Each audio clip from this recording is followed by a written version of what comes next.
teman-teman, berjumpa lagi dengan saya. Kali ini kita akan membahas mengenai hidrosfer, yaitu siklus air. Kami kelompok 2 ada Siva, Susan, Balkis, dan Amanah. Yuk langsung saja ke materinya. Hujan yang terjadi secara terus-menerus di daerah perkotaan sering menyebabkan banjir. Beberapa kota besar seperti Jakarta, Semarang, dan Surabaya menjadi wilayah yang sering mengalami banjir ketika musim penghujan datang. Upaya dan antisipasi sudah dilakukan agar banjir itu dapat teratasi. Akan tetapi, banjir masih datang dan tetap datang lagi. Seringkali, banjir menyebabkan infrastruktur menjadi rusak dan genangan air masih tersisa di sepanjang jalan. Akibatnya, banyak sekali lubang-lubang di sepanjang jalan, terutama di daerah Pantura. Dan mau tidak mau, proyek pun akan menjadi terhambat deh. Sebanyak 72% permukaan bumi tertutup oleh air, 97% berupa air asin, 3% berupa air tawar, yang 2/3 dalam bentuk es di kutub utara maupun di kutub selatan. Hidrosfer adalah lapisan air yang berada di permukaan bumi. Hidrosfer di permukaan bumi meliputi laut atau samudra, danau, sungai, salju, gletser, air tanah, dan uap air.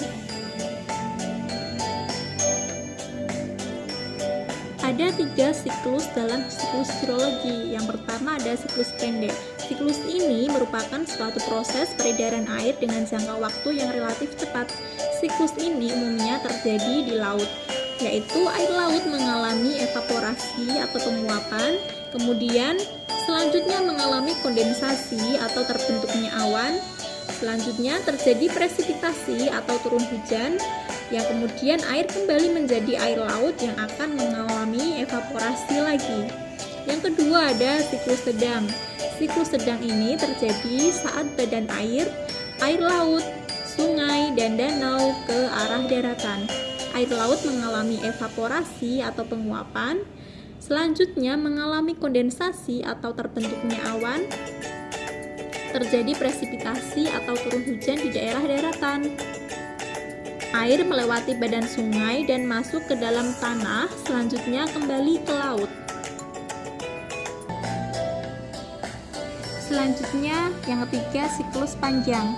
Siklus panjang ini terjadi melalui proses yang panjang. Air yang berasal dari lautan bergerak menuju daerah yang cukup jauh ke daerah dingin yang akhirnya dapat menurunkan salju. Air laut mengalami evaporasi atau penguapan. Uap air akibat proses kondensasi menjadi jenuh menghasilkan kristal es.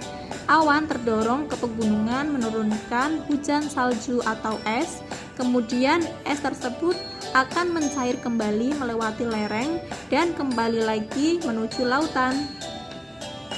Siklus hidrologi secara alamiah merupakan proses mendaur ulang air dan menyediakan cadangan air tawar di area daratan. Pertanyaannya, kenapa banjir dapat terjadi? Apa yang salah dari siklus hidrologi? Apakah over evaporasi, over runoff, minim infiltrasi, atau alih fungsi lahan? Kemukakan jawaban Anda di kolom komentar ya.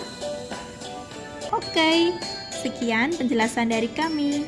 Terima kasih. Sampai jumpa pada pertemuan selanjutnya. Dah.